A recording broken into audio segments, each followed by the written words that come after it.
After 2 seasons of history, the Sim Racers for Mental Health is all set to hit the track for its 3rd overall campaign. And it wouldn't be a better place to start a season than at the World Center of Racing to open up the next chapter in its history. Who's going to take home the checker flag, or who will end off the season and start it on the wrong note? We're about to find out here on the Global SimRacing Channel. Good evening, everyone, and welcome to tonight's coverage of the Shine MSD Cup Series and Sim Racers for Mental Health Racing action for the opening race of the season, the Spark Virtual Reality 150, live from the virtual Daytona International Speedway in Daytona Beach, Florida. I'm Justin Prince. Alongside the booth tonight is Chris Bobby. Behind the scenes is our director, Sean Ambrose, and he's using cameras provided by Dougie Beer. Now, Chris, it wouldn't be a better place to start a season than here. It's going to be an interesting race to say the very least, but first things first, let's talk about this track. What can you tell us about the World Center of Racing? Well, obviously a legendary track here in Daytona International Speedway. 31 degrees of banking, 2.5 miles in length. Obviously the home of some of the most prestigious races in the motorsports world, both sports cars and NASCAR as well. Looks like 31 degrees of banking, 18 in the tri-oval, and it's going to be a lot of drafting and a lot of quick laps. Indeed, there's a lot to discuss for tonight's action here at the Super Speedway. Distance tonight, 60 laps, an hour and 15 minutes maximum amount of time the drivers are practicing. But first things first, let's go over the race details here, Chris, as we begin season number 3 of Sim Racers for Mental Health action. Yeah, this is obviously 60 laps, 150 miles in distance. This is the round 1 of 14 for the regular season. They'll also have a 6-race playoffs for the Sim Racers for Mental Health series. They're going to be running a fixed setup version of the NASCAR Cup Series cars. It's going to make it interesting. Again, these fixed setups. And don't forget, this is on a brand new build as well for many of these drivers, and a new tire model on these Cup cars. That will definitely come into play, especially towards the middle portion of this season. Don't forget, though, a 75% fuel limit for these drivers in every single race throughout season number 3 of the Shine MSD Cup Series. Before we get to the drivers in the action, the times are on the left side of your screen for practice before they begin the 5-minute qualifying in 2 laps. I'd like to talk about this year's title sponsor for this series. Shine MSD's mission is to harness the power of artistic expression to inspire hope and unity in the aftermath of tragedy. It was born to raise relief fund for victims and their families, provide mental health programs centered around the arts of the Stoneman Douglas High School after the Parkland shooting. The charity anticipates the healing and mental health needs in their community to be a continuous, ongoing effort, with the potential to expand the scope of the charity's work to other individuals and communities in need around the world. Again, the charity started in 2018, has already started camps within the region. A great cause to raise funds for, and an important one when you think about it in the aftermath after the tragedy just last year.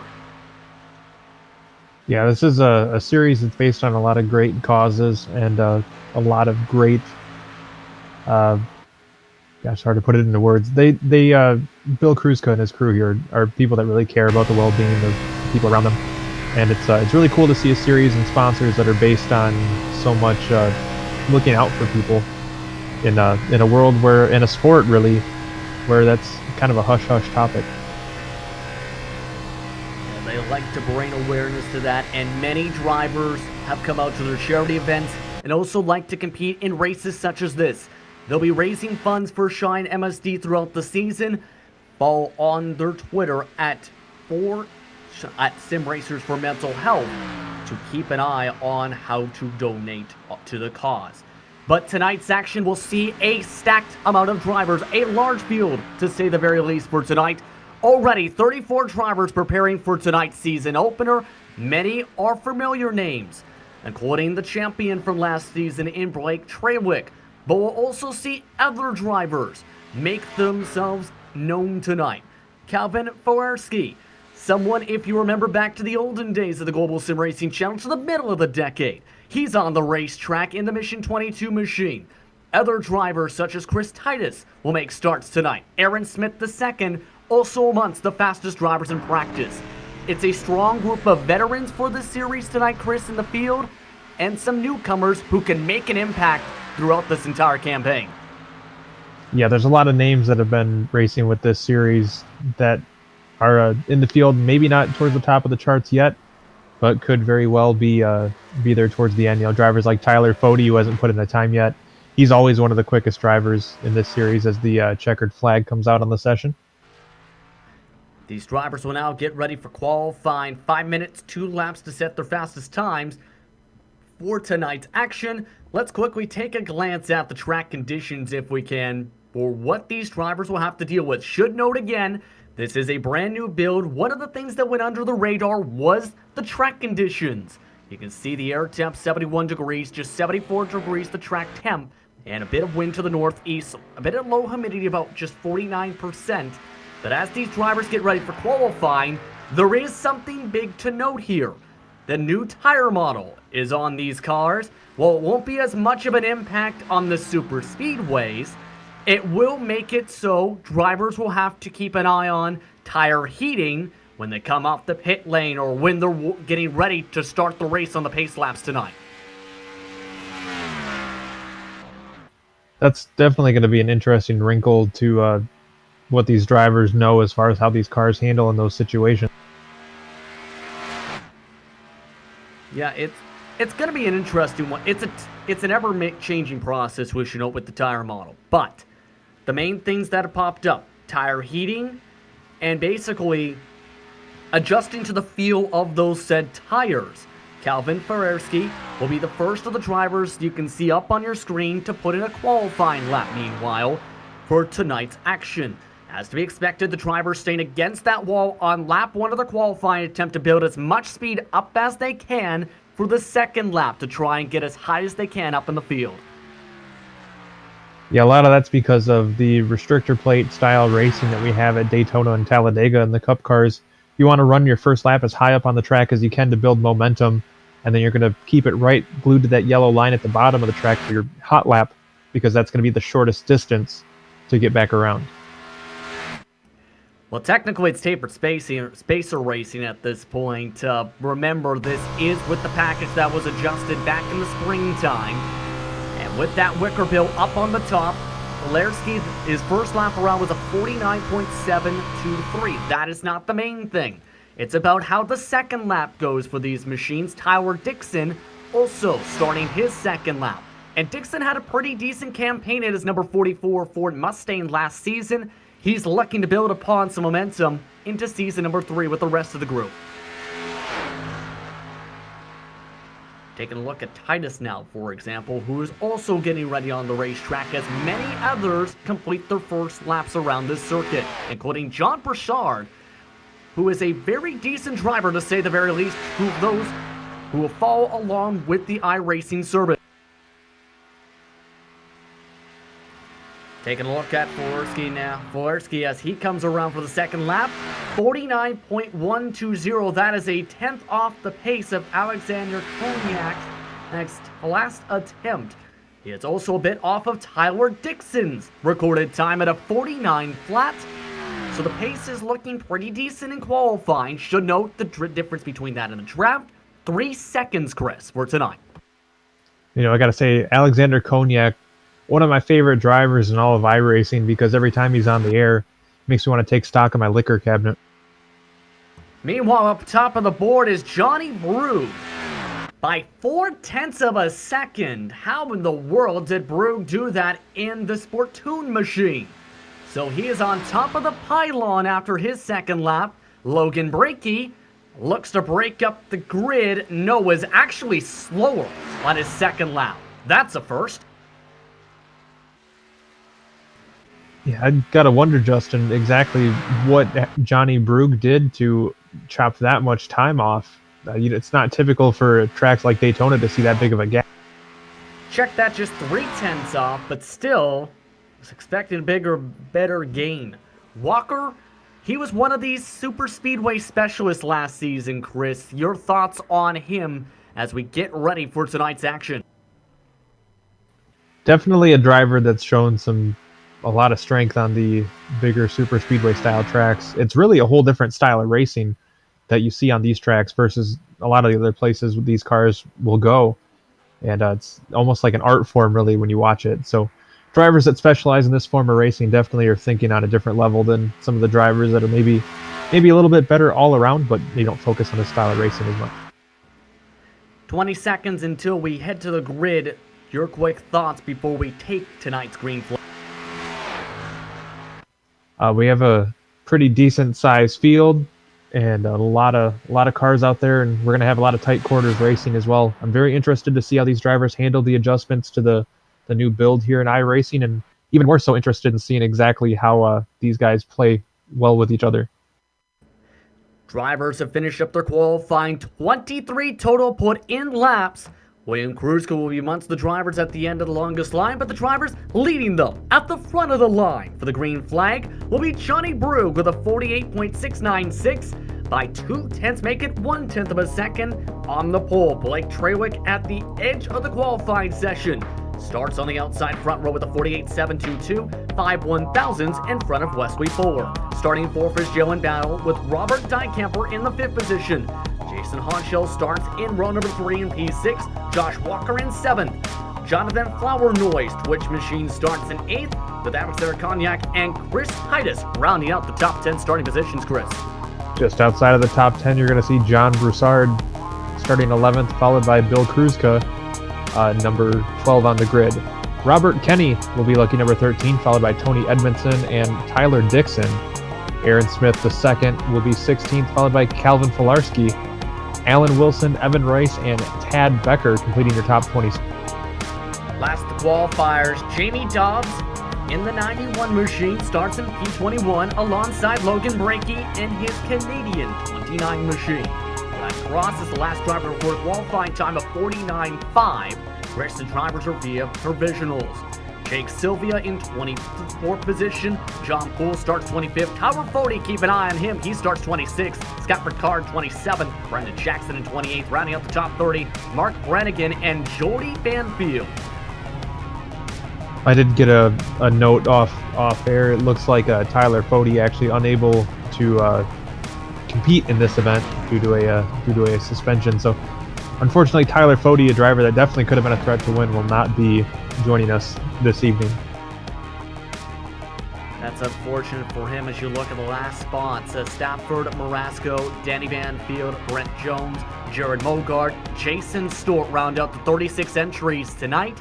Again, as mentioned, William Kruska will start at the back of the field with an end of longest line penalty. To recap, though, the drivers will deal with a high amount of banking across this racetrack, a little bit on the front stretch, but a lot of high speeds in excess of about 200 miles per hour when they get up to full song for tonight's action. As they make their way onto the circuit here, who are you keeping an eye on for tonight? There's definitely a lot of favorites from the last couple seasons. Alexander Cognac, one of those drivers that could very well be a threat. Johnny Brugge put in just a heck of a lap there in qualifying. He could be a very strong contender as well. And you can't count out drivers like Jalen Battle, who's got a lot of experience in this series as well. Drivers warming up their tires. Some more end of longest line penalties also being handed out. Dixon, Brakey, Kenny, Brannigan, Sylvia, I should say, amongst the drivers who will go from decent starting position to all the way at the tail end of the field.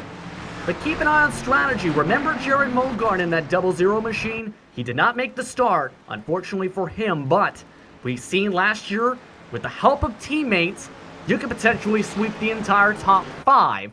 Curious to see if any teams can do something like that tonight here at Daytona. This is definitely a track where a lot of strategy can play a role, like you mentioned. So interested to see who we might have team up, who may be having some chicanery going on our restarts, and who's going to be playing nice and who won't be. Question is, who's going to find their way to victory lane? We're about to find out as they get ready for the start of today's race. You're looking back from Flower-Noy.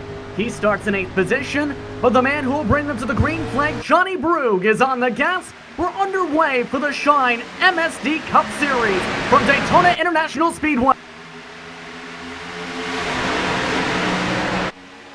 And a very bogged down start for the 3rd place starter, and Wesley Fuller. He's now just getting up to speed as already Brugge lets by Blake Traywick to take the lead on the bottom side of the 2.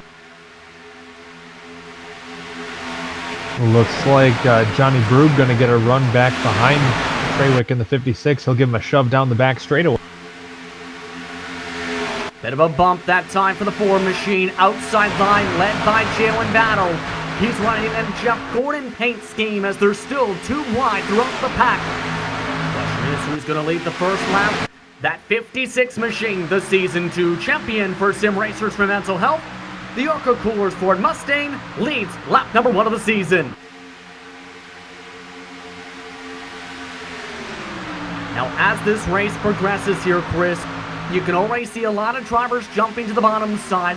It's going to get interesting how strategy will play out. Remember, it's 75% the fuel limit in this series. And with this package, you can burn a decent amount of fuel, around 30 laps or so the mileage at Daytona on a full tank. It's just 14 gallons in these cars for tonight. Drivers such as Traywick on the bottom and Brugge on the top going to have to keep that in mind at the front of the field. Exactly. When you're at the front of the draft, you're definitely the driver that's pushing through the air. You're cutting that air first, and that does affect fuel mileage. It'll make you use up a little bit more than the guys that are following in your wake behind you. So that's something for those guys running up front at the front of these packs to keep in mind, that they're not just towing the car behind them, but it's definitely going to affect their fuel levels as well. Right now, the pace about 46 nines to 47 flats in the pack. But we did have one driver somehow, some way, gain 20 spots in 2 laps. Ty Marasco, the one machine driving McDonald's Cessna paint scheme. That is similar to that of Jamie McMurray's. He's just at the edge of the top 10 all of a sudden. I don't know how you can gain 21 positions, but somehow he found a way to do so as he's trying to draft on that top line behind Josh Walker. Yeah, so far everybody playing nice, Justin. It's good to see with tight quarters racing here at Daytona, but so far everything's staying calm in the early lap. He's somewhat, looks like he wanted to be up towards the front. Some drivers might want to stay at the back. Was double checking the tape on that. One of the drivers that helped in that seemed to be Titus, who was backing off and checked up 6 different drivers on the top. You're looking at the intervals for the battle up front. Brugge, though, is leading the bottom line. Traywick is in 2nd. Ford is in 3rd. Jalen Battle, Robert Dykemper also lined up with Honcho and Alexander Cognac. Moving up to the high side now, the 42 machine, the Miller Genuine Draft Ford Mustang, wanting to get a push this time from the 43 of Edmondson. Not a big run, though, this time as they head to turn 1.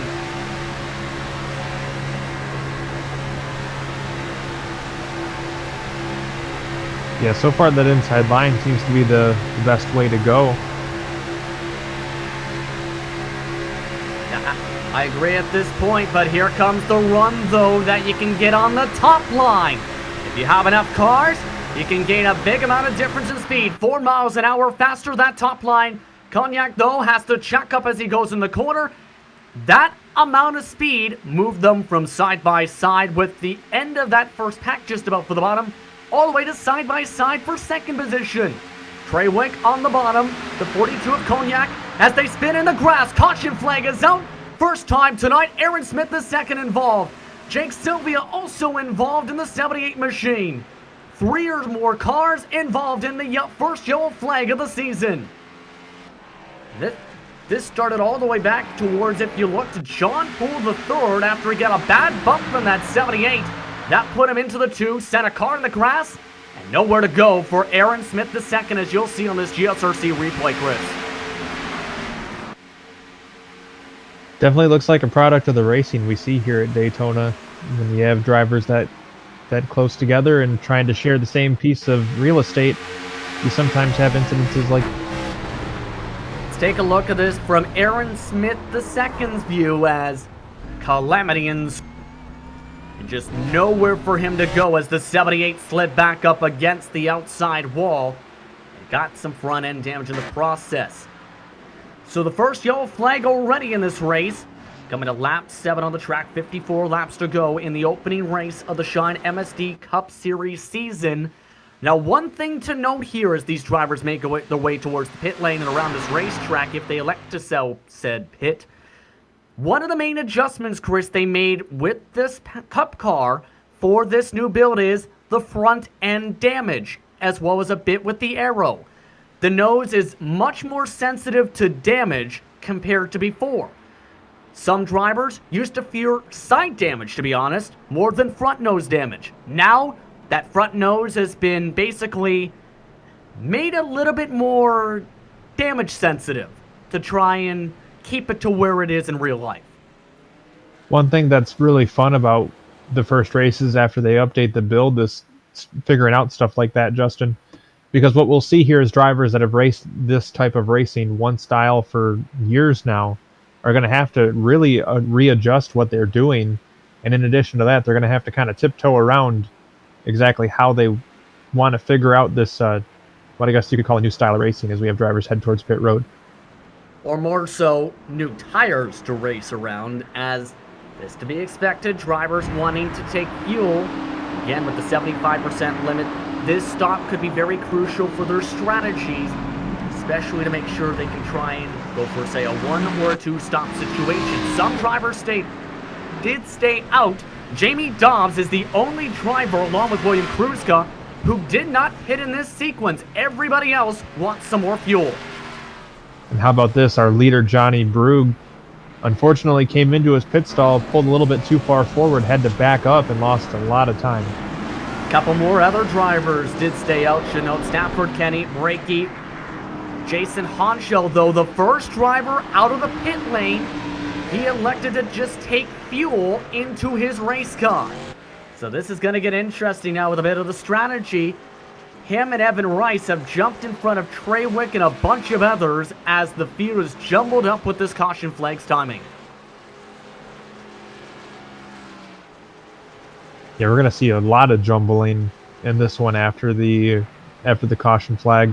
Like we mentioned, Johnny Brugge having his issues on the pit stop, losing a few positions there, as well as a few drivers deciding to stay out on the track. So this should shake things up a little bit and give us a different complexion for this race as we start the second green flag set. All the drivers lined up behind the official iRacing pace car. Should note again, tonight's race, the Spark Virtual Reality 150. Spark Virtual Reality is an arcade racetrack and bar located in Vernon, Connecticut. Spark VR was designed to bring gamers and non-gamers together to experience virtual reality. They combine that simple idea with their expertise in VR and racing simulation to create a brand new type of arcade. Take a trip to Spark VR, located at 425 Talcottville Road, Vernon, Connecticut. Spark Virtual Reality. If you need a break from the real world, take a break from that said real world. The drivers in the virtual world, meanwhile, lined up still behind the official iRacing pace car, getting the 2-to-go signal. Again, to recap, it's Dobbs in the lead, Kruzka in second now after pit stop strategy. Honchell is up to third. Many drivers elected to come down the second time by. Evan Rice's 37 machines in fourth. Blake Treywick, the furthest up before the caution flag, rounds out the top 5. Brandon Jackson, bit of strategy, taking no tires, moved up to the 6th position. Battle, Brugge, Edmondson, and Dykemper round out the top 10. These drivers, though, so far, Chris, being very respectful for this evening's race under the lights. Which is very good to see here at a track like Daytona when, like we mentioned a few times now, the drivers are really close together for the duration of the race. So a little bit more forgiveness early on can mean that some of these drivers are there to have a say in what happens at the end. Indeed, and that's going to be important for some of these drivers. Be there to the finish, because if you don't, you're going to be in a load of trouble, and you don't want to start the season down on points. Remember that chase you talked about in the pre-race? Just the top 12 drivers make it in, and with what we've seen in Season 2 for Sim Racers for Mental Health League action, those points can be very crucial, to say the very least. A lot of changes up and down that top 12 happen every single race and every single round. This has definitely been one of the more competitive series I've been involved in my time commentating on iRacing events, Justin. And part of the appeal of this series really is that chase aspect, because these drivers put on a great show week in and week out. You have drivers that show up that are also not regulars in the series that end up kind of throwing a wrench into the production as well. So you see a lot of variety in these fields, and the playoffs are probably one of the more fun to watch of any series in this Sim Racers for Mental Health group. I have to agree, but a bit of a wrench just thrown in by some of the Ford Mustangs. Jackson and Treywick both topped off on fuel, coming to 1 to go. So they think they might need that extra bit of fuel to try and maybe get a one-stop strategy going here, Chris. And now it's going to get interesting if it goes green, because there are a load of different strategies on this track. Some that might make it on 2, some drivers that might be close for one stop, some that are a bit more safer for one stops. Yeah, that's what makes this racing thing fun, is a lot of guys have a lot of different strategies and a lot of different interpretations on what the best way to make this race happen will be. I'm really excited to see how this all plays. So Treywick, after topping off all the way back in 24th, Jackson in 29th. Drivers like Aaron Smith II are wedged between those two cars. But the man up at the front is Jamie Dobbs in the Indy Autosport Ford Mustang. That $5 team sponsorship machine, or the team looking for said sponsorship with that dollar total, will bring them to the green flag with William Kruska on the outside in the Sim Racers for Mental Health Chevrolet Camaro. Green flag is up at the stand. We're back racing at Daytona at a massive gap of cars just outside the top 10 on the high side. Kruska with the better launch this time. Yeah, Kruska, one of those drivers that had to serve an end-of-line penalty at the start of this race, making the strategy work. He looks a little bit loose as he heads in that outside line. Looks like the car got away from him a little bit, but he gets it back under control. 3-car tandem drafting leads to 3 wide for third position. Up the middle goes the 4 Machina Brew. Pulling the ejectors cord is Honcho. He goes to the back of the field while Brew goes to the front. He gets the huge bump from Robert Dykemper as they now lead 1-2 at the head of the group.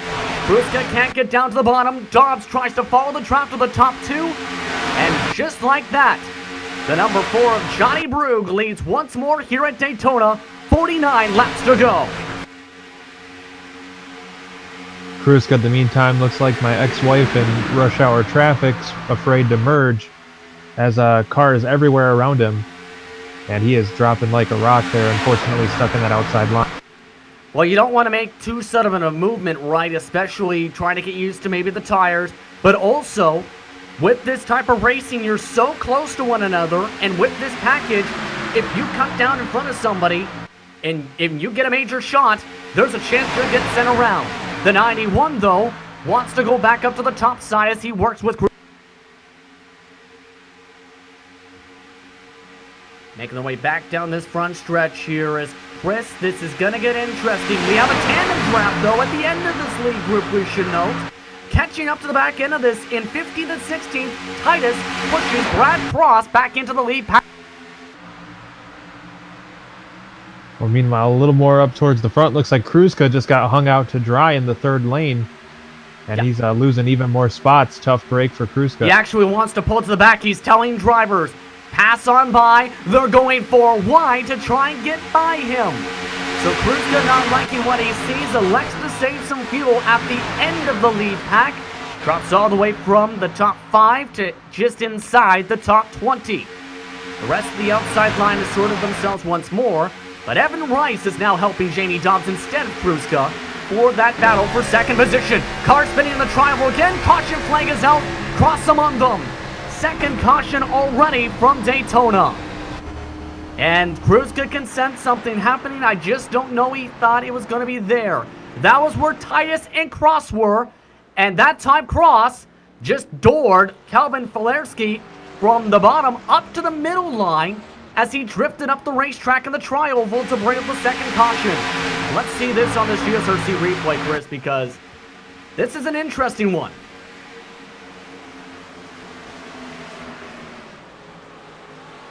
Yeah, you can see cars going everywhere, trying to avoid the incident. 4 involved in that one. Kruska also involved. Again, this started off with Cross. We'll start this off once again.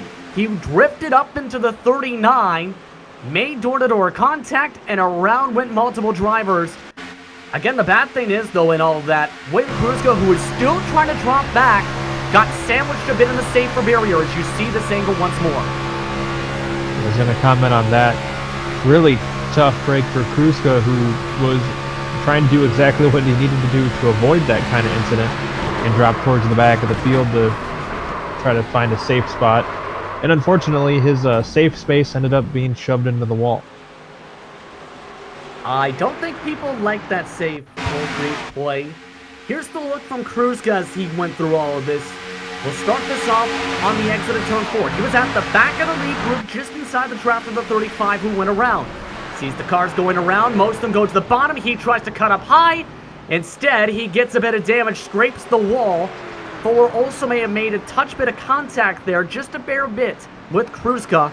It could have been a lot more worse for the 6 machine, but he's still going to have to deal with some fender damage on both sides of the race car now. Yeah, it may have possibly been worse, but it definitely could have gone a whole lot better, too. A lot of drivers electing to come down to the pit lane potentially here. Yes, indeed, some of them are. As many others had to absolutely hold on to get through. Guys like Mark Brannigan had to absolutely lock up the brakes and barely avoided significant damage. Other drivers, though, are going to still have to get that damage repaired on this racetrack. Still 45 to go in a crash on pit road. Tad Becker just got rear-ended and lost his motor, slammed hard into the pit wall exit where you go in and out from the garage area. That is the 28 machine. He got rear-ended trying to get into his pit box, and he is massively destroyed. Already had rear-end damage. Now he's got even worse damage after trying to cut in front of Ty Marasco. My goodness. Yeah, I'm going to say they're not doing that right. Yeah, you can see Marasco.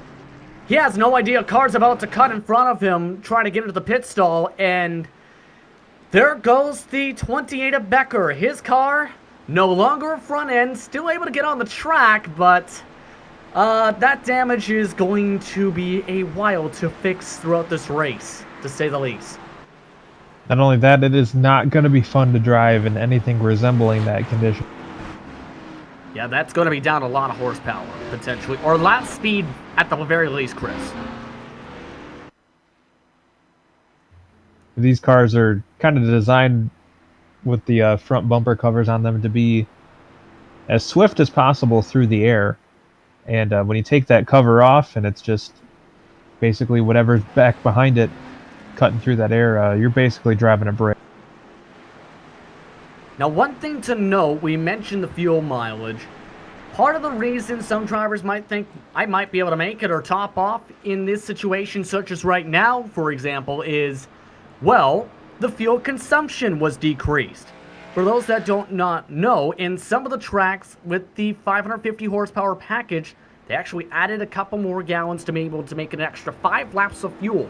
The fuel consumption has been decreased for these cars now on the iRacing service, so that tweaks the fuel numbers just a little bit compared to what we've seen last year, especially on the super speedways, and that could be big if this becomes a caution breed caution kind of race. Yeah, it can definitely play a huge role, especially on one of these bigger tracks where opportunities to pit may not be super plentiful, but on the flip side of that, pace laps do take a lot longer as well. So it does allow for drivers to maybe make a quick stop and not lose as much ground as they would on a smaller.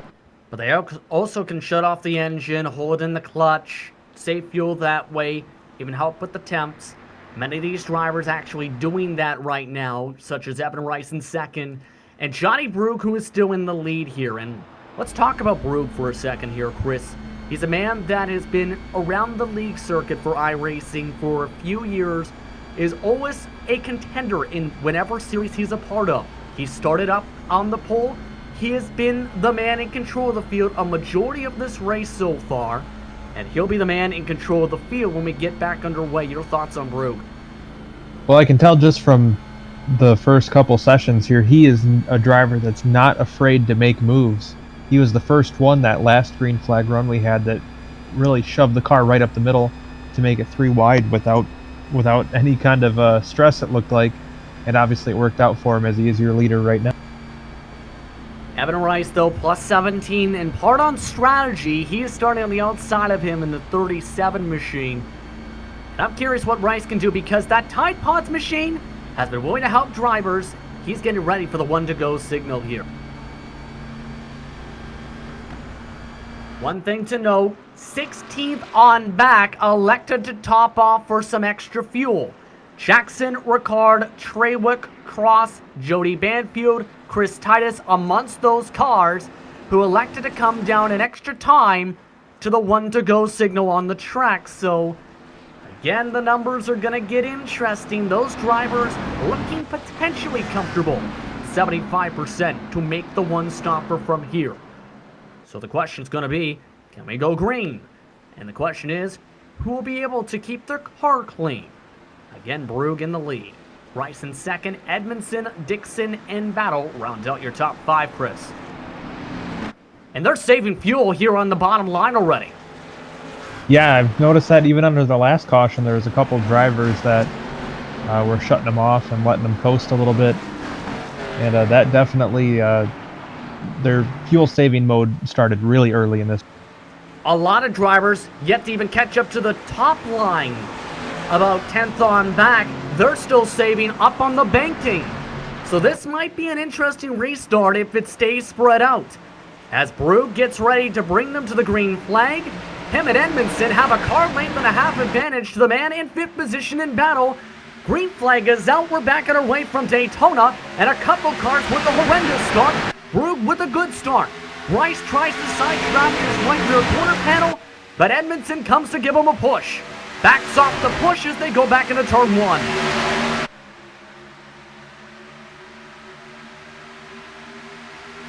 So far, Brugge doing a great job setting the pace on this first start. Drivers trying to get those cars wound up as quick as possible. So we got Tony Edmondson in that second position, glued right to the back bumper. That top line, though, was also forming up. Dixon now getting some help with Josh Walker at the end of that line. Evan Rice still leading the line. On the bottom, though, Battle letting off a touch, trying to save a bit of fuel in the 46. Gives about a half car length difference. Again, Brugge leads at the stripe as they still fight side by side for 4th position. Some of the drivers involved in the last caution flag trying to dice their way through the field. Valerski moving up to the field with Mark Brent again. They're up to 11th and 12th as they join the top line draft. And that bottom line leading with that top line seems to be gathering steam here. That's to be expected. A bit faster the drivers are on the bottom line against the yellow line in the corners, but that run off the top makes them so much quicker if they can stay organized. Rice getting a bit of help from Dixon as well as Walker. Can he get the push off the front stretch? No, they back off a touch once again. Edmondson still continues to push as hard as he can on Brugge. They stay 1-2 once again. Under 40 laps to go from Daytona for the Spark VR 150. Already a lot of these drivers starting to check up actually on that top line. About the 4th cars on back behind.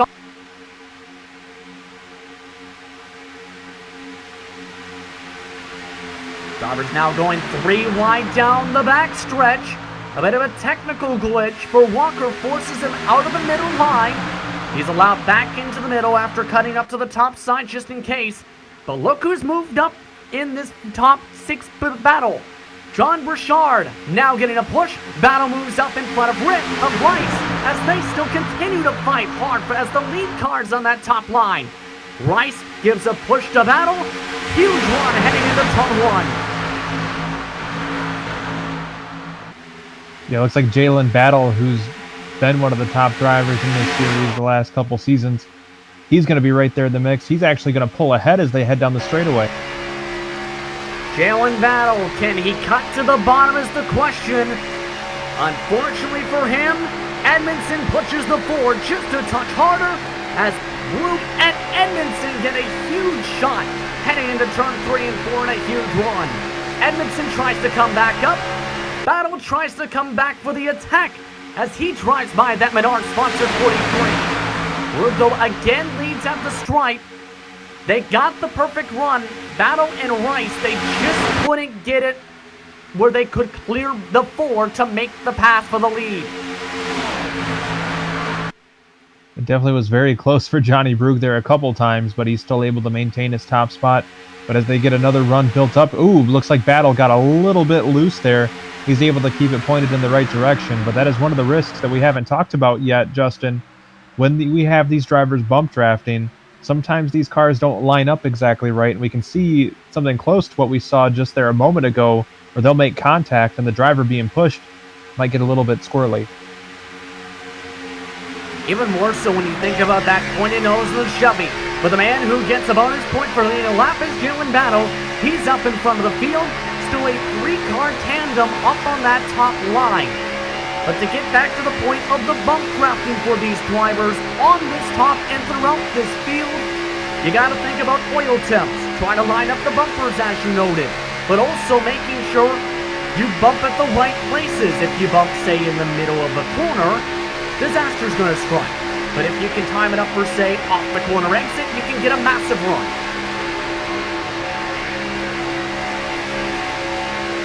It's definitely one of those things where it comes down to knowing when to use that type of move. You have drivers that are kind of like wrecking balls that'll just shove it in there and hope for the best.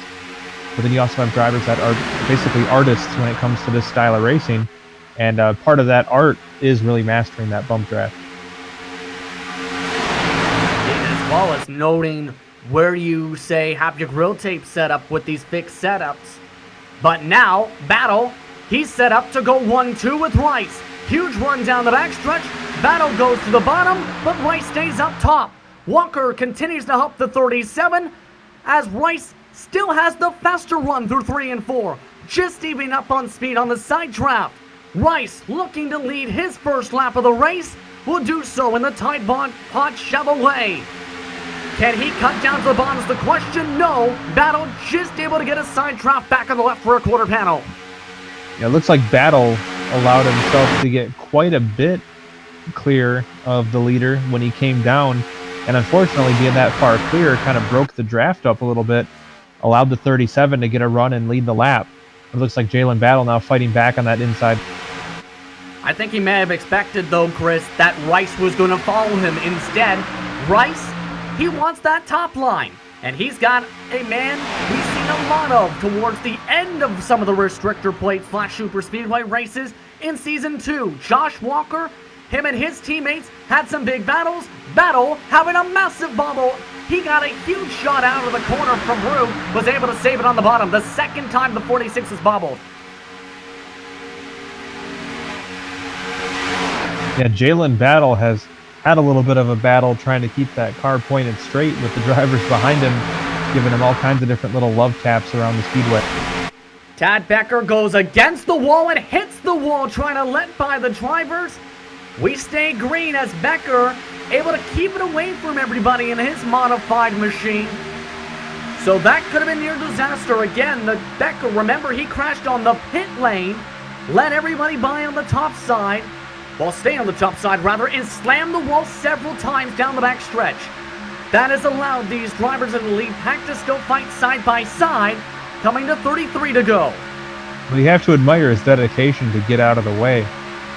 I mean, it's one thing to just move up out of the groove. It's a whole other thing to just ride the wall entirely to let everybody by.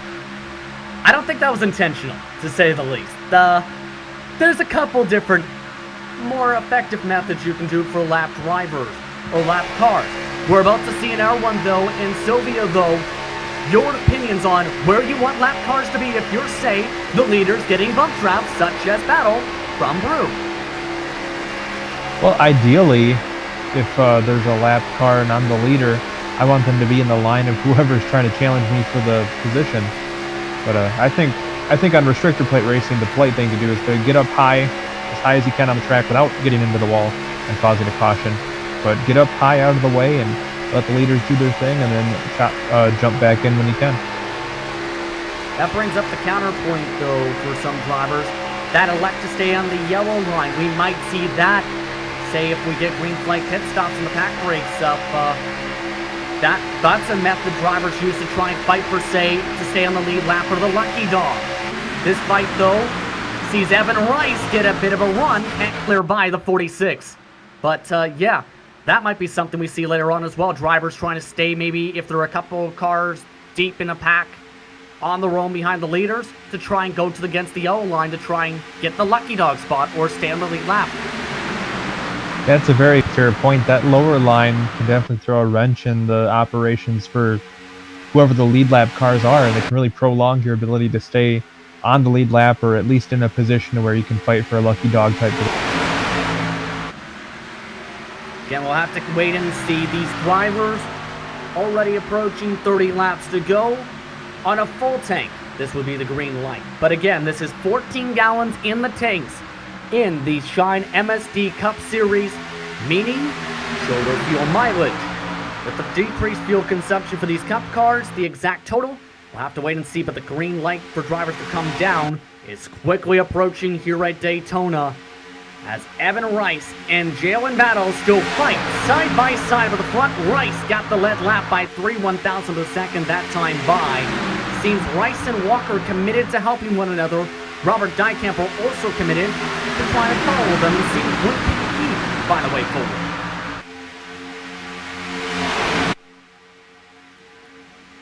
And an interesting thing to note here, Chris, you might notice that fourth red car that's on the top line, that is Calvin Filarski. Despite getting involved with that caution earlier, because he got minor damage, he is now inside the top 8 and fighting on that top line. That's a tremendous stroke of luck to end up back still in the mix after being involved in a caution like that. He's +9 overall for the race. He's working with Ty Barasco, who has that +22 run so far. Huge check. Filarski let off the gas on entry. Marasco hit him hard and damaged the front nose a bit more so from that pit road situation. I don't know what happened with Filarski though. He checked up hard in front of the one. Yeah, I'm a bit confused by that tactic. I know some drivers will do that to drop back, but he didn't really move out of the way. He just kind of slowed it down abruptly. Marasco a bit more damage. The two of Walker against the wall. He is blown up. Walker pushing too hard has now blown his motor. He is off to the top of the line, and Walker will go to the garage area. A crucial mistake. Walker, he was so vital in helping Rice on that top side, pushed a bit too long and blew the motor. Yeah, we've touched on this a time or two already, Justin. One of the things you have to manage when you're in the pack like that is your water temperature. These cars can and will overheat if you don't let them get a couple gulps of fresh air. Curious what he let the temperatures get to there for it to blow up, but he is now hand grenading down the backstretch. A good run turns into a bad start for the Spark VR150 and his campaign for the Shine MSD Cup Series. Up at the front though, Battle, he's still side by side with Rice. However, that 37 has lost his pushing partner now. Chris, curious to see if Dykamper would be committed to do the same type of pushing, even with the blown up motor we just seen. Well, the way things are shaking out right now, it is not looking very positive. The 37 losing a lot of ground to the leaders, but it looks like maybe they might be getting a bit of a run here, maybe building back up some steam. Probably need the car behind him to close in on him and give him a little bit of help with that that push. It looks like drivers, though, are starting to slowly make their way to the bottom side, so it becomes the question, when do you elect to pit? Again, this field mileage very scattered amongst this field here tonight, Chris, with the caution flags, the many drivers topping off, the many drivers who didn't come to pit a couple times. It's going to get interesting once everyone starts to find their way down to Calamity Corner to enter the pit lane, if we do so under green flag conditions. Yeah, I agree. That's going to be the most interesting part of the latter stages of this race, is who has enough fuel to go, who saved at the right time, and maybe who's going to risk it all. About to get our answer on what's the fuel mileage potentially for some of these cars. As some of them looking to fake to the bottom. Edmondson, a huge check. No one cuts the bottom, though, to go to pit, though. So the bottom loses a ton of steam. Burchard having to really back off the gas on the 27-year on board.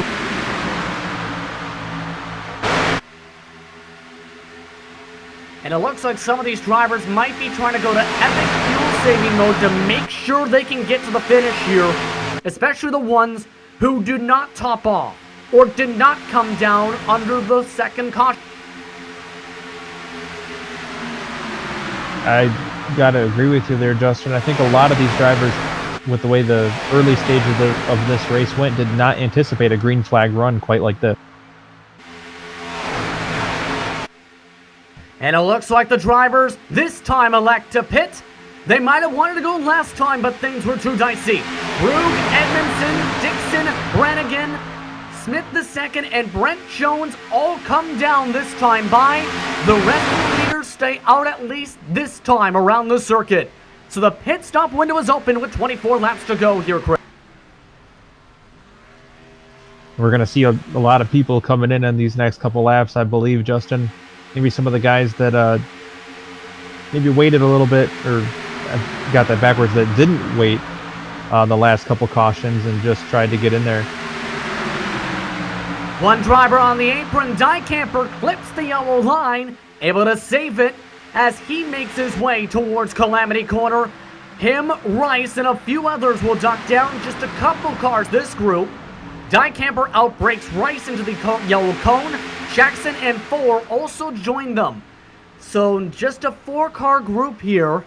And I'm curious to see where they'll cycle around to the last group of drivers who already pit here.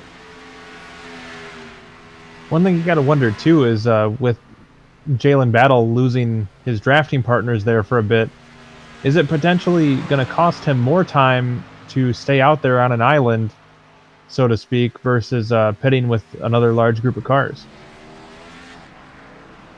I'm curious about that too. But Battle, he was passed by as we were showing the pit stop by Brad Cross and Chris Titus. Those two were locked bumper to bumper all the way for the past lap and a half to 2 laps, from the back of the lead group to the front of the pack. Cross, despite being involved in a caution just 20 laps ago, leads at Daytona with a damaged left front fender. And they're about to lap Brent Jones, who had a horrific pit stop sequence, it appears. He did not keep up with his drafting partners and Smith II and co. So he is now going to get lapped by the leaders and lose a ton of time.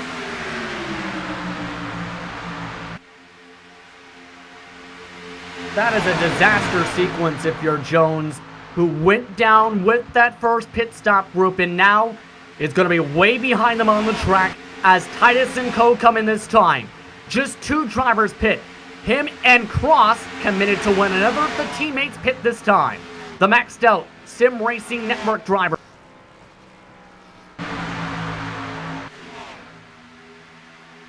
Yeah, we're seeing a lot of new names popping up towards the top of the charts right now as this pit sequence works its way out. And there is always the possibility too, Justin, we could see a caution here at any time and could potentially dupe up everything for everybody that's already hit pit road. You're looking at the battle for first interval. Some drivers making their way up to the front for the first time. Alan Wilson among them. Logan Brakey. But the drivers are communicating they want to pit on lap 42. Some of these machines in this pack. Filarski doesn't go with them. He is pitting on his own. This is not what he wants. The rest of the drivers appear to be coordinating for next time by.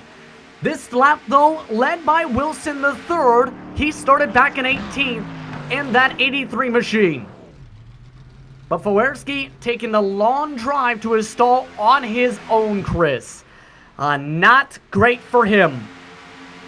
Yeah, that is a less than ideal situation, to say the very least, because he's going to come out of pit road, and you can see these drivers, all that are in lockstep with each other, going a lot faster than they would on their own because they're drafting. Well, Kolarski's going to come out of the pits, and he's going to be all by himself, and he's going to have no help getting that car up to speed, so he's going to be a sitting duck for the lead lap car. He's going to have to hope he gets down to the right pack. These drivers staying another lap time by. Looks like they might go for lap 42 into 43. Again, Kruzka amongst those communicating with some of these drivers to make sure they can go in. Kruzka now indicating he is ducking down this time. The question is, who's going to join him? Should note amongst the net leaders, Edmondson, Brugge, Dixon, and Moore, they are 39 seconds behind this pack and faster than this whole conglomerate of drivers.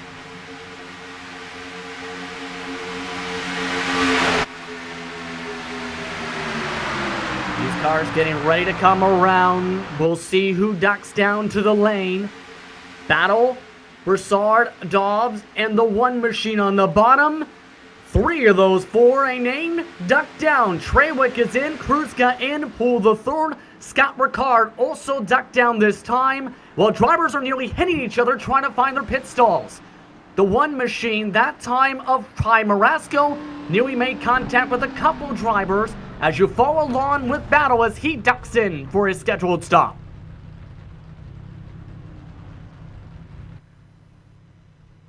Yeah, looks like a pretty routine stop right now. Fuel only. Looking to save some time potentially. The pit stop time for these machines, 9 seconds to 11 seconds for some of the drivers in that sequence. Others have gone the full 14, that's 4 tires and fuel, but the last lead pack is in. That involves Wilson III, Broussard, Bronson Stafford, Logan Brakey, all in. But look at that giant conglomerate of cars. That is including the first pit stop machines. As the last drivers are down, it looks like there's a chance a lot of these machines, despite the fact they have to work their way around the 56 of Treywick, are going to have a decent jump for the lead group. Edmondson, Brugge, Cross, Dixon, and Titus, your net top 5 as they come across the front straightaway this time. Rest of the drivers coming out of the pit lane now. It's going to take a while for them to get up to speed. They might have a jump at least 5 to 10 seconds. And watch that lead pack. They'll zoom on by right about now as they make their way through 1 and 2.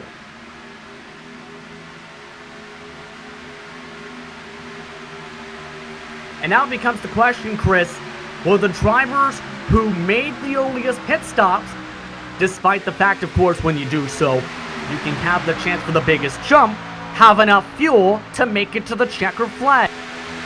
Well, that's going to be the million-dollar question. These drivers are going to be running towards the front, but you have people like Jalen Battle that are very quick and also will probably have at least a few laps more fuel to be there at the end.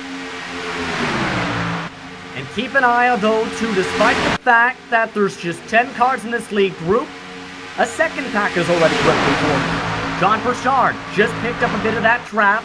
He's now a bit up to speed with Stafford and Co. Brakey moving to the back of that group. These drivers still shuffling in the lead group, though, and the more they potentially sidetrack and the slower they potentially go in turn at just 193 or so miles an hour right now, the better chance the drivers with more fuel can reel them in fairly quickly as you follow on board with Broussard in that 11th position as he starts the second pack. Yeah, green flag pit stops are really something to behold on these super speedway races when it just changes up the pack so much, and also all the different strategies we have going on could potentially lead to what we see as the biggest twist of our. And by the way, because Broussard just hooked on barely to the draft, got some partners to help him pick up speed to 195 miles an hour, about 5 miles an hour quicker for straightaway to the lead cars, he is now in the lead pack as he swings to the outside to get around the lap car of Jody Van Field. But the leader's getting a bit dicey. Down that back straightaway, Brugge was down on the apron, trying to barely get underneath Tony Edmondson's quarter panel. They were able to get back single file, but they're getting very icy-dicey up at the front as they battle with the maxed out racing machines. Yeah, things definitely starting to get a little chippy up front. These drivers giving each other a little bit less room. Looking at how many laps are left, this is looking like it's go time here, and these drivers are going to put their elbows out, and it's going to get serious. You know how serious this pack is getting now, coming to 13 laps to go? It just went from 10 cars, just 3 laps ago, to a spin! Brugge is around, caution flag is out, and he has massively damaged the most dominant driver the first half of this race, turned by a back bump draft down the back straightaway by Dixon to bring out the caution again.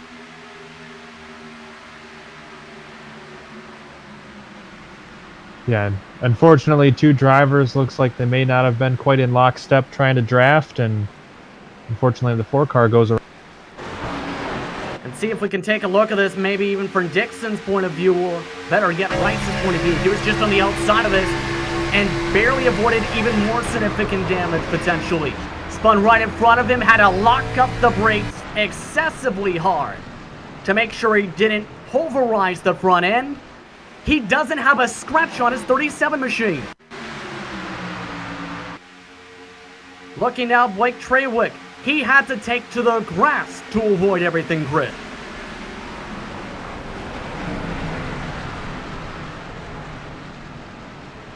Some of these drivers really need to buy a lottery ticket after making it through that caution.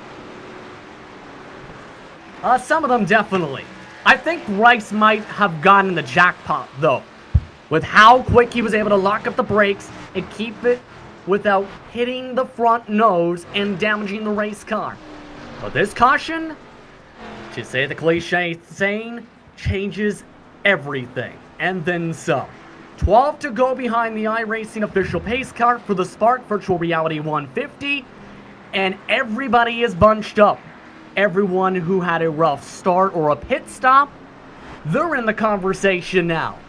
In total, depending on how things shake up, any one of the 27 drivers on the lead lap might be in contention for the win to start the Shine MSD Cup Series season.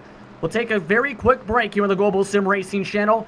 You're watching some great Cup racing action for the Shine MSD Cup Series from the virtual Daytona International Speedway.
Welcome back, everyone, to Daytona International Speedway for more coverage of the Shine MSD Cup Series and more racing here in the Sim Racers Mental Health series of networks in action. I'm Justin Prince. Alongside the booth tonight is Chris Phobie. Alongside in the booth is our director, Sean Ambrose. Getting ready to go with 92 laps left for the Spark Virtual Reality 150. And it was a long and exciting green flag run before the caution flag seen Brugge spun around on the backstretch by a bad bump trap from Dixon. And now they'll look to fight for the race victory. Edmondson and Cross on the front row here. Chris, it's going to get very interesting to say the least. Yeah, and how about this? Two drivers that have been glued together for this race, Cross and Titus, now not going to be starting together. I'm curious to see if they try and find a way to get to one another again when they get back to the green flag. 28 drivers, including the lucky dog, are on the lead lap. Scott Ricard got the free pass. Banfield, the only driver, one lap down. But the drivers are all set to go for the green flag. We're back to racing from the World Center of Racing. Edmondson and the Wrangler Jeans Ford Mustang charges hard at the end of the trial vault. Can't get clear of Cross, however, as Titus bobbles his way up to the top side to join his teammate. Titus almost looked hesitant to go up there to give Cross the push. Might have been thinking, is it too early? Is it a bad time to go to the top line? Brannigan filled up their spot quickly, though, in his 88 machine. 5 drivers fighting, they're 3 wide in the middle of the top 10. Dixon with a mighty top block. Kenny having to charge hard off the gas pedal as they still fight 3 wide through the bank. And then 25, Titus got a little bit squirrely trying to get a gulp of air, and I think he didn't quite get back down the way he wanted. He lost some ground, and now that outside line is losing some spots. Remember, Titus does have some damage. Dixon is loose, though, and the trial will able to save it. So that 44 machine starting to get a little bit loose. These drivers have been on these tires for a long time. Remember, a lot of these machines elected to take fuel only. That decision, because of the restarts, is kind of making things very tough now that until these tire pressures kick up a little bit. Yeah, those worn tires and the lower pressures, like you mentioned, makes for these cars not driving very great, especially with so few laps left and so many laps on those. And it looks like Titus might have a problem. He ended up making contact with Brugge in that caution situation. He is down on speed at the lead draft car with Brad Cross. Both him as well as Titus have damage. They're trying to make it work, but it's going to be very difficult coming to 6 to go this time to make that top line work with them both being damaged. Oh, we got the 61 of Bronson Stafford trying to make a power move, but it looks like he may have moved a little bit too early. The outside line, instead of joining him, is now trying to go around him. We might actually have 3 lines forming up right now. The Maxdale Sim Racing Network cars wanting to be on their own. They get ditched now as everyone goes back to the middle line. Bronson Stafford, can he get his first lap of the race? The GoPro Cineplex Entertainment machine looking to charge up through the field, has his own GoPro, his fellow Toyota compatriot for the Cage sponsorship on top of the car pushing. Coming up 5 to go this time. So some of the teammates coming out to play. Kenny trying to help out his teammate in Stafford down the backstretch. Jackson now comes into the picture. He's the 3rd car in the middle line as the maxed out drivers still fight hard on the top line as they still stay 3 wide. Well, Brad Cross got a piece of the wall there heading into turn number 3. Or excuse me, turn number 2. I'm lost. There's so much going on right now. It looks like it was turn 3. But yeah, Brad Cross in that very outside line getting into the wall. That could slow them down a little bit as well. 5 laps to go. Edmondson with the lead lap. Stafford, though, with a run heading into turn 1. Eventually, though, Kenny might have to let the nose breathe. Remember, we've seen Walker push for this many laps and blew up on lap 20 of a green flag run. He is now still in the garage area. However, Stafford finds his way to the bottom as they wreck behind him. Dixon spun around, caution flag is out. Cross bobbles around, it's the big one at Daytona. Valersky involved. Cross still spinning across the track. They still collide with one another in the 20s. And you can sense that one happening from up here on lap 56. 3 wide, 2 rows deep, and a bad bump by Battle. He gets shuffled up towards the middle, hits Dubs, bye-bye field. Nowhere for Cross and company to go, Chris. Yeah, when you have stuff happening as quick as it does here at Daytona, a driver getting spun right in the middle of the pack like that is going to wreak some havoc. So a lot of these drivers know where to go and no time to react, and they all get collected in this incident. Let's take a look at this onboard from Battle. He was in the second row of 3 wide, but he'll get a push from behind. That follows him a bit forward. He nearly pushes Dixon. He goes to the middle to try and let up. Unfortunately, a car's there, and that causes calamity. So Jalen Battle having a bunch of different things happening all at once. Contact from the behind, the front, and the side in that sequence. Now the question is, do drivers pit? Because 3 laps to go. We're entering green flag, green-white-checkered potential territory for these drivers. It's gonna get very wild if some drivers do elect to go in. As to be expected, though, the leaders, for the most part, stay out and keep the track position, Chris.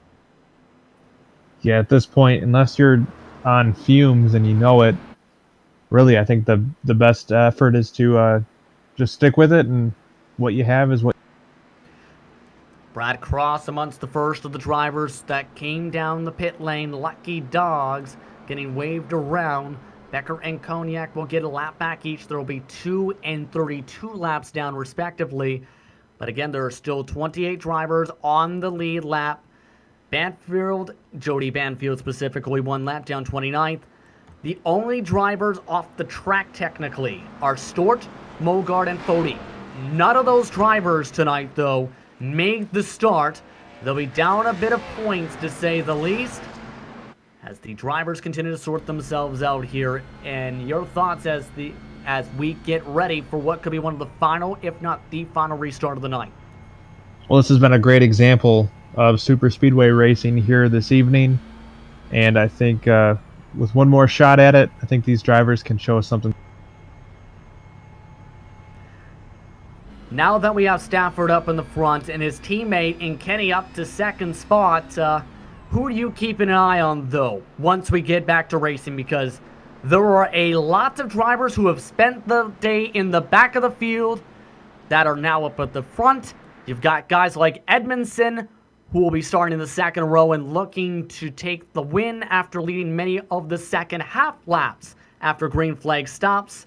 Who are you watching for this potential start?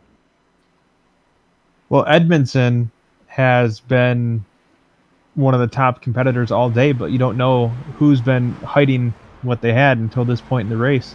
So it's going to be really exciting to see who has possibly been hiding their true pace and who can give us something special here. And again, there have been some massive movers that elected to play it safe and start in the back, who are now in the front as they get confirmation of the green-white-checkered. Guys like Stafford, plus 30 from the drop of the green flag. Jackson, he's in 4th, plus 24. Brennigan, he's up in 5th, plus 24. Plus 24 for Danny Banfield. Plus 15 for John Poole III at the end of the top 10. This is going to be interesting to see how this all shakes out, to say the very least, again. Yeah, and the added element of a green-white checker finish really turns the wick up a little bit.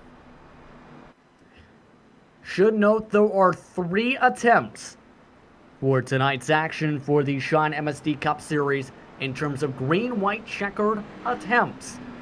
Meaning if we do not make it to the white flag, they will restack the field and try again before they begin tonight this potential final restart situation. But if you're Bronson Stafford and his teammate Robert Kenny, what do you do? Well, if I was Stafford, I'd say, well, I'll just put the hammer down, you lag back a little bit, and just drop down in behind me. But that may not be how it works out for those drivers as they try to pull the strat. The Sky Motorsports machines, we haven't even mentioned their team all night. And now they've got a chance to come away with the season opening victory if they can time things up right. Coming to the 1-to-go signal, this time by behind the iRacing official pace car. The lights are on top of the pace, out on top of the Mustang. Stafford electing to stay up at the top side for the moment. Kenny, it looks like, will go to the bottom. This is an option we've seen sometimes in sim racers for mental health action, but it looks like Stafford knows that the top line with this new tire model, it seems, on restarts, is the better line heading into turn 1. They even out, yes, in the corner, but you're able to time up a better run if you're up high, compared to, say, if you're like this onboard driver on the bottom side. Yeah, this has been a fun one for us up here in the booth to learn as well, as we see how this new update pans out for a race this distance. And we have just got a delayed caution. We will go down another lap, so somebody stopped on the track. In fact, Ty Marasco crashed on the track. What in the world just happened?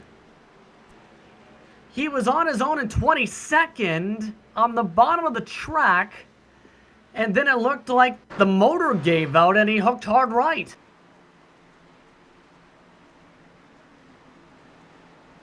What in the world, Chris? Well, this one getting a little weird, I guess, here towards the... It looks like he misshifted there and ended up hooking it hard right. His engine's still running, and he's able to catch up to the field, but the drivers will have to stay behind the pace car an extra lap here, so, yeah, that's a weird one. So Marasco in 22nd spot will have a lineup double file and extra time around the circuit. Now, the lights are back out on top of the iRacing official pace car here. Should note, by the way, here, Chris, Brugge, despite that turnaround, he's up to 10th position, scored last time by the stripe. He might be able to do something if he can get some luck. Well, I'd love to see him be able to salvage a good run. He has dominated the opening laps of this race and was looking really strong there until a little bit out of his control happened. So I'd love to see Brugge be able to salvage a halfway decent day out of it. He might need a bit of help. He does have one of the Honchell machines, Jason Honchell to be precise, behind him in the 12th position, but does have damage.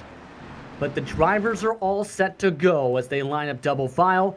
Again, your top 10, Stafford and Kenny in row 1, Jackson and Edmondson in row 2, Burchard and Brannigan row 3, Battle and Titus row 4, Poole the 3rd, and Brugge round out the top 10 starting positions. Make your bets, everybody, as we get ready for the first of 3 green-white-checkered attempts. The Sky Motorsports teammates in control of the field.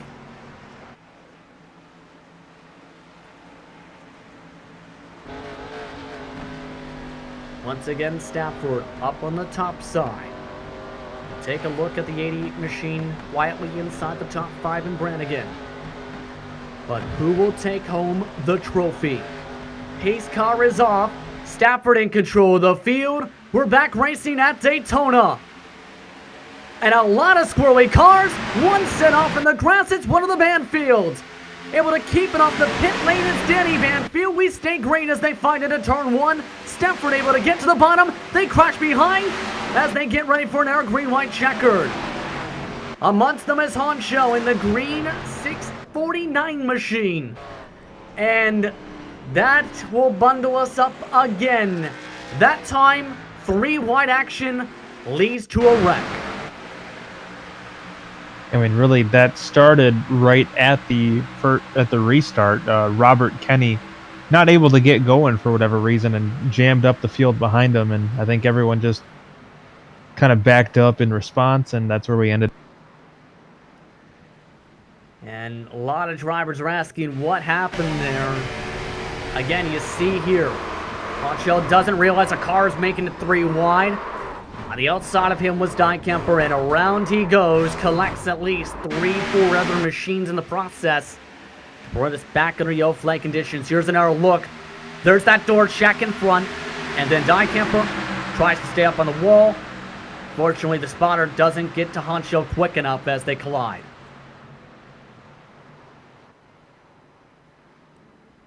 Dobbs also involved in this one. A couple others also adding some extra damage, as we'll restack the field again for green-white-checkered attempt number 2 at Daytona, Chris.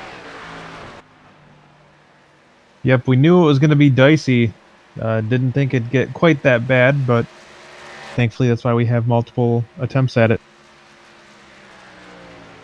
What do you think this does to the fuel situation now, though? Because yes, we're running a lot of pace laps, chance to save fuel underneath those situations, but a lot of drivers pit at 24 to go. The most drivers were able to stretch at about 20, and now there's the chance some of those drivers might have to save an extra bit, or maybe even have to top off, or potentially could run out. This definitely is not going to help their fuel mileage calculations by any means.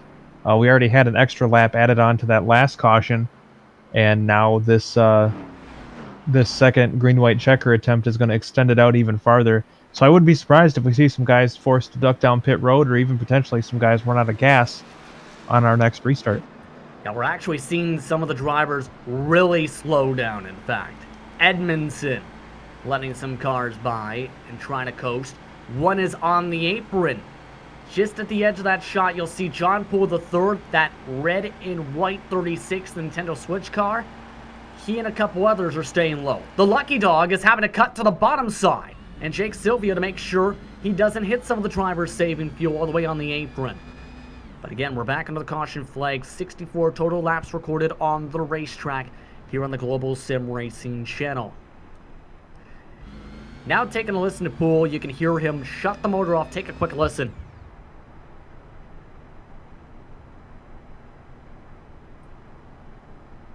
And he's using that apron on top of that, Chris, to make sure he can save as much gas as he can in case it goes to an extra GWC or they run out on this.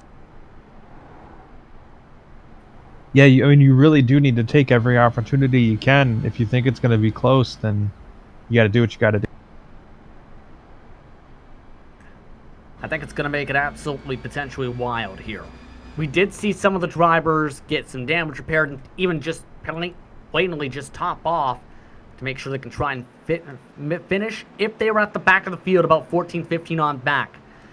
But with that caution, Brandon Jackson moved up to the second position in the 99, and as we both know, Jackson can be pretty interesting when it comes to these tracks and in this series in competition. Others, meanwhile, will slow down greatly without a front end.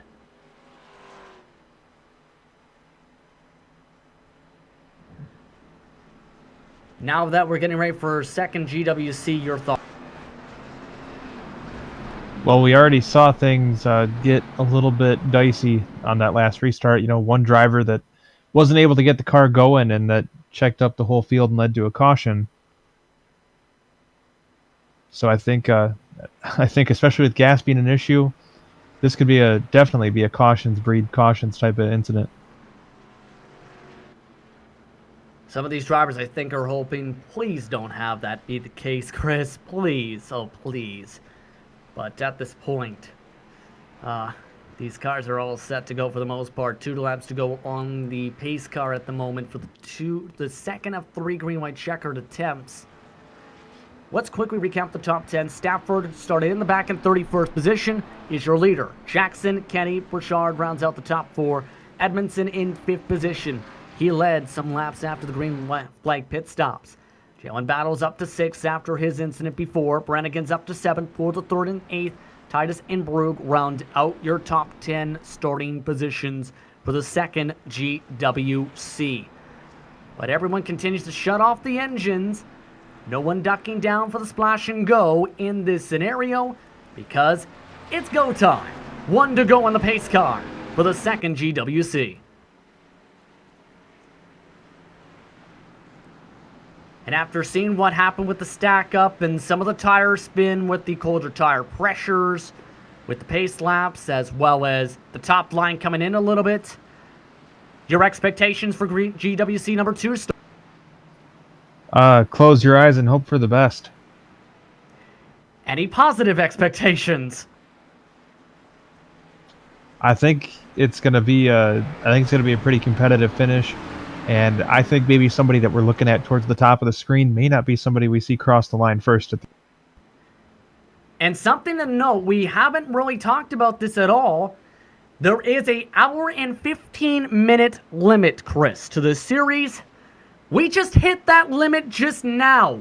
So there's a chance it's a one-lap shootout instead of a two-lapper, but we've seen this situation before in this series as well as in other series on GSRC. This could get very, very interesting. Drivers being told, please get to the white flag, because this is guaranteed to be the last start of the race. Yeah, that was a possibility we really didn't think of even at the start of this race, but with the extended out time due to the green-white-checker finishes, I guess things have changed a little bit. Get ready, because it could get wild.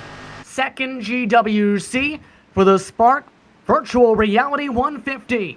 Pace car is off. Stafford elects to go to the bottom. Lines up with his Sky Motorsports teammate.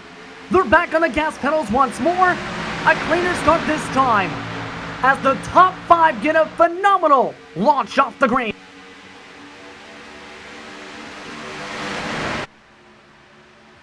Already, the drivers 3 wide of the edge of the top 10, trying to dice their way for as many points as they can.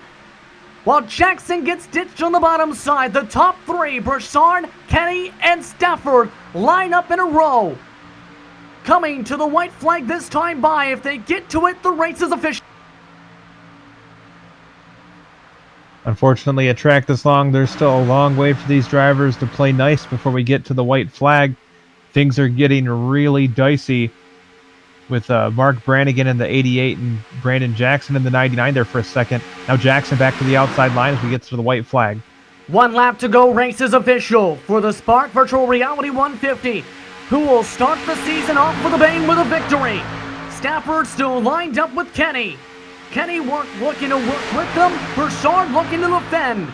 Jackson trying to start the top side. Brannigan stays behind Broussard. Down the backstretch they go as the 27 ducks out. Can the 3-car tandem work to get by the Sky Motorsports cars?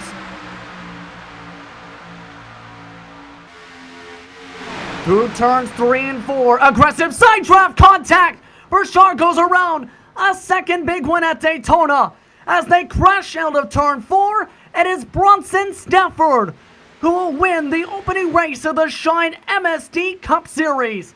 He wins the Spark Virtual Reality 150 at Daytona.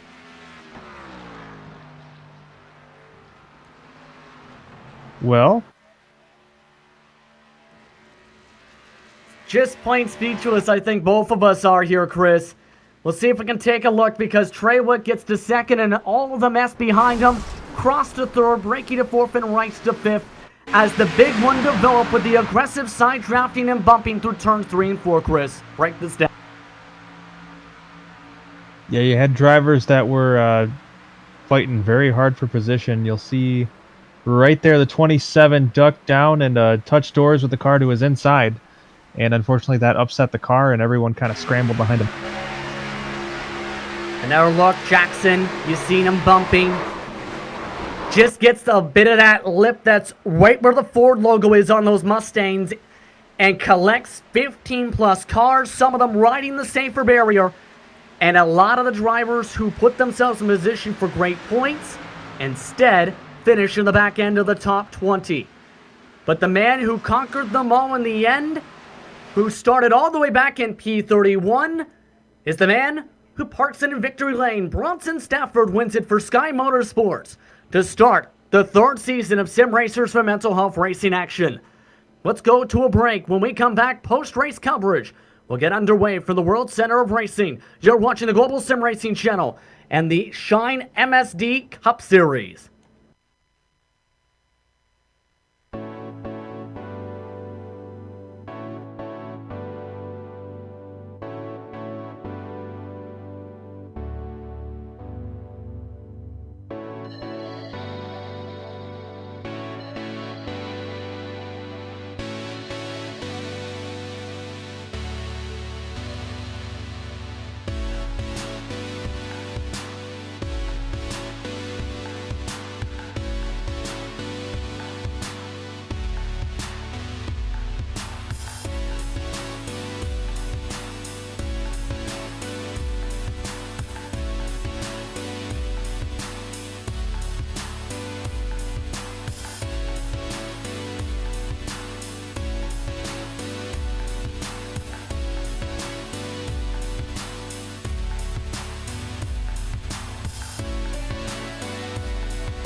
Welcome back, everyone, to the Global SimRacing Channel's coverage of the Shine MSD Cup Series at the virtual Daytona International Speedway, and it was a cracker, to say the least, to start Season 3 of Sim Racers Mental Health Racing Action. Justin Prince, Chris Bobby, Sean Ambrose with you as we look at your unofficial race results. Bronson Stafford started all the way back outside the top 30, but in the end, with the help of teamwork, he was able to cut his way up to the front of the field and take the checkered flag to win the Spark Virtual Reality 150. Blake Trawick came home in second after a big one behind Stafford, collected 15 or more cars. Brad Cross dodged his way through the big one to round out the top 3. Logan Brakey finished 4th, Evan Rice in 5th, Scott Ricard went from 27th to 6th. He was a lucky dog at one point, mind you, and was at the back of the field before the big one. Brent Jones came home 7th. Danny Banfield recovers from being sent off in the grass to a top 10 finish. William Kruska and Jalen Battle round out your top 10 tonight, Chris. 11th place finisher was Jody Banfield, followed by your pole sitter Johnny Brugge, recovering from a spin to come home in 12th. 13th was Tony Edmondson, followed by Jamie Dobbs. John Poole III came home 15th with Jason Hounshell in 16th. 17th was Ty Marasco, then Mark Brannigan, and John Broussard was your final lead lap finisher, with Robert Kenny, your first car, 1 lap down in 20th. A rough one for Kenny. He was in second spot before the big one into turn 3 and 4. Brendan Jackson was also in the big one. 21st place is where he finishes. Couldn't make it to the stripe. Chris Titus as well, 1 lap down with Alan Wilson III. Aaron Smith II, involved in 2 big crashes, finishes in 24th. Jonathan Flournoy finished 25th. Wesley Fuller, Robert Dykamper, the last drivers, 1 lap down. Tad Becker had a rough one. Had some contact, then got extra contact in the pit lane. Came home 2 laps down, however, 28th position. Tyler Dixon involved in the caution that triggered the first GWC. Finished 8 laps down in 29th. Calvin Filerski rounds out the top 30. Drivers that were not able to make it to the finish was Jake Sylvia in the 78, Josh Walker, and Alexander Cognac scored 39 laps down. Drivers that did not make the start tonight: Tyler Fody due to suspension, Jared Bogart, Jason Stewart also did not start tonight for the Spark Virtual Reality 150. But the man who toppled them all tonight was Bronson Stafford. The Sky Motorsports driver is now standing by with us here in the broadcast booth. Bronson, what a way to start the season. How are you feeling? Pretty good. I don't think you can ask for much better of a start, no? Yeah, I don't think you can either. Your thoughts after what was a crazy race, especially as you were one of the drivers who elected to start in the back, plus 30-plus positions at the checker flag. Yeah, we ended up in practice. We messed around with the draft a lot as a team, and we were figuring out like how strong the draft or not was. So it came to qualifying. We decided we'd just kind of maybe give it a shot and see what we had, see what we already started. But I ended up just not even qualifying and just said whatever, I'll start at the back, and we just kind of ran our own race back there to avoid trouble. And then after green flag stops, I was like, all right, we need to actually be up somewhere where if something happens with cautions, we're in a good enough position, not having to make up 20 spots. And it really worked out. So it came off really good altogether, and it was a good race. It was a fun race. So. Of course, I want to ask this. I'm curious about this, and if you noticed anything on your end. A new build, meaning new tires for the Cup cars. They aren't expected in the long run to be a big impact on the super speedways, but did that affect anything at all, in your opinion, while running? Like you said, I don't think it's really, you can't really tell the super speedway. Not much is different. The biggest difference was just leaving your pit box and the apron through 1 and 2. It was a lot squirrelier. Like the car wanted to kick out on you and didn't really feel planted. So I ended up only taking tires once that entire race on like lap 14 and just, went with the set just for grip. So it didn't really make a difference. The car never pushed up off the corners and such. Like it pretty much felt like how it does. But I think starting next week, when you see more normal racetracks, you'll see the tires be a big story. Yeah, some of the next races up on your team's schedule to have to deal with Auto Club, Atlanta, Bristol, Dover amongst the next races up on the calendar for the Sim Racers for Mental Health drivers. Your thoughts as you go to those tracks and have to deal with the brand new tires and have to deal with tire heat and making sure you warm them up.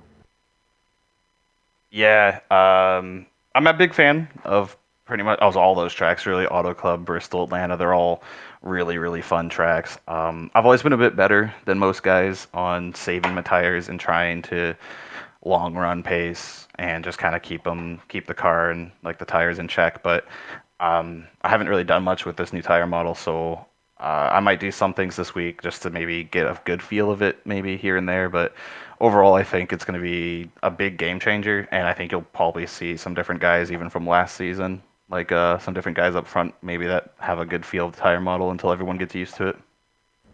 Anyone you want to thank before we let you get going tonight and to celebrate? Yeah, for sure. Always gotta thank the team, Sky Motorsports. We had three cars there tonight. Logan Brakey was also like an affiliation kind of thing, even though he's in a Mustang, but he races for us under here. Robert Kenny, we worked together good all night, and unfortunately, right on the last lap from second, he got involved in that big wreck. But Cineplex always on the car, week in week out. Big shout out to them and Darren for hooking that up a couple years back, and GoPro and stuff on the car as well. So, and obviously William for running it, and you guys for broadcasting. Good. Hopefully, it was a good race for you guys. Thank you very much for the time, Bronson. Congratulations on the victory. That was Bronson Stafford coming home with the checkered flag all the way back from starting 31st. Comes home with the victory for Sky Motorsports. Meanwhile, your Season 2 champion got a horseshoe at the last lap. He finished in second. Blake Trawick is standing by with credit. Well, Blake, great run today. You started towards the front, but kind of faded there for the meat of the race. But right place, right time, and you come home with a second place finish. Yeah, we just got lucky there. The seas just parted right in front of us. I saw the smoke and figured, another Daytona race, another wreck, and next thing you know, we come out of it in second. Yeah, definitely a very cool finish there for you. Now, you started up front, as we mentioned, second on the grid, but you did fade towards the middle portion of the race. Was that a conscious decision to hope to save your stuff to be there at the end, or was it just that competitive? Oh, that was the plan. I was going to try to lead the laps, and as soon as I dropped back, or lost the lead, dropped back to try to save the car, not get caught in the wreck. Unfortunately, that one big wreck, we were cut through the grass there and got some damage on that one, so I thought we were done after that. But we stayed in it, fixed the damage, and kept on fighting, and it always pays off to keep. Now, we talked a little bit about the update to the iRacing build. This is kind of the first real outing with it.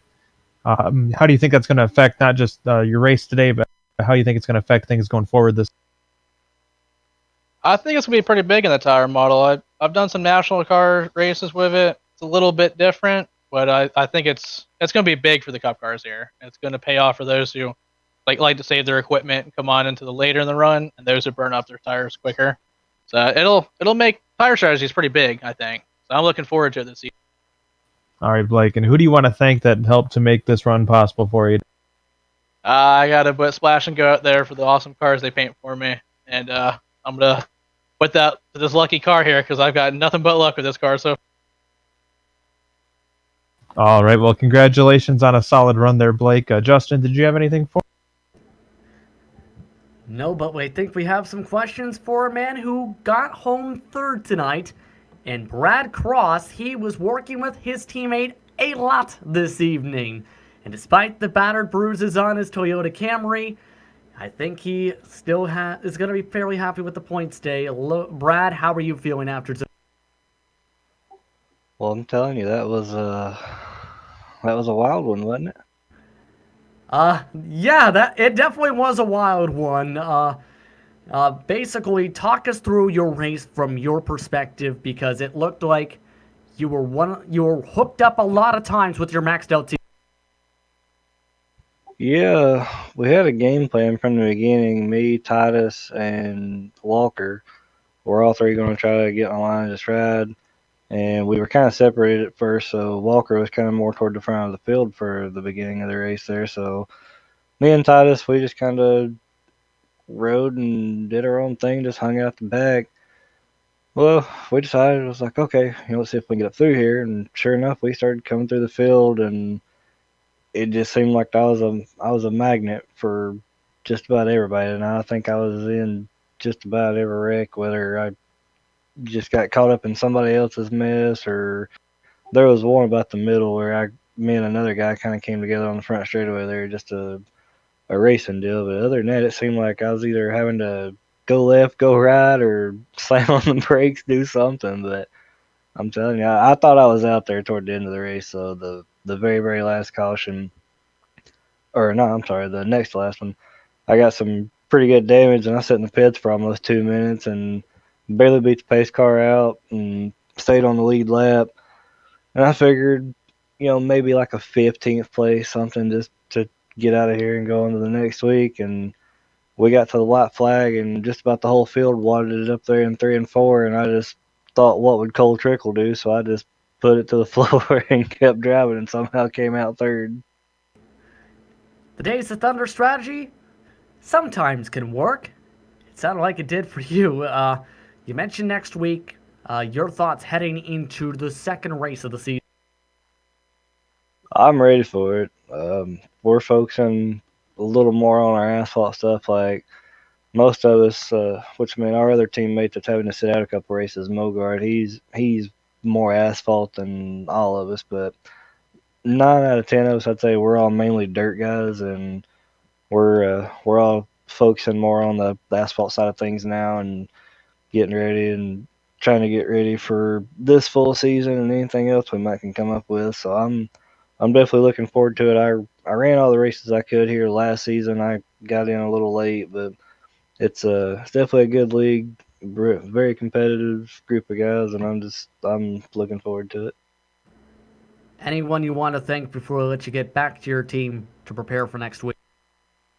Yeah, just you guys for the awesome broadcast. It's fun to be able to go back and watch these races from a different perspective and kind of listen to everything. So thank you guys for doing this, and William and everybody for putting on the league, and just all my guys over at Maxed Out for helping.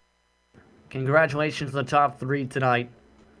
Brad Cross coming home inside the top 3. He started in 23rd and was one of the drivers looking to push his way up in the front, even with some of the damage. Chris, your final thoughts before we say goodbye. Well, I think we had a great race here this evening. It was really fun to watch, and congratulations to the Bronson Stafford for being there at the end to take the W. Yeah, heck of a run for the Sky Motorsports machine. Had played it safe. Was actually one of the cleanest cars, if not the cleanest, at the checker flag as well. So he kept himself essentially incident-free. Only one of a couple drivers to do so. In fact, the only driver to make the start to come home with the clean car such as his tonight. We'd like to thank William Kruska and the Sim Racers Mental Health for organizing what was a fantastic way to start a season. Some good green flag racing action, some attrition, yes, with the big one. But in the end, it's a man we've seen only a couple times at the most, the 61 machine, coming home with the checker flag. We'd also like to thank once again the title sponsor for this season's action, Inshine MSD. Once again, to donate or to go for specific details, be sure to go to Sim Racers for Mental Health's Twitter at SR4RH. No spaces on Twitter.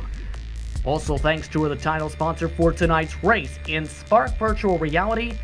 Be sure to search up more information on the Vernon, Connecticut located facility. But we'd also like to thank the companies that provide our software and hardware for our broadcast, listed up on your screen now. Additional thanks to Jude LeBlanc, who provides our wonderful music. See the screen for how to get a hold of her great work. Thanks to the team tonight, and Chris and Sean for what was a wild one, as some drivers put it. If you'd like to find out more about GSRC, including upcoming races, you can find it at globalsimracingchannel.com. Or you can check our social media at GSR Channel, Facebook at Global SimRacing Channel, and Instagram at GSRC_Graham. Don't forget to head over to our YouTube page and hit that big red subscribe button, as well as hit the notification bell, so you don't miss a moment here on the Global SimRacing Channel. We have a lot of upcoming races on the calendar, so check those out and mark them down, because until next time, race clean, race hard, and we'll see you on the track.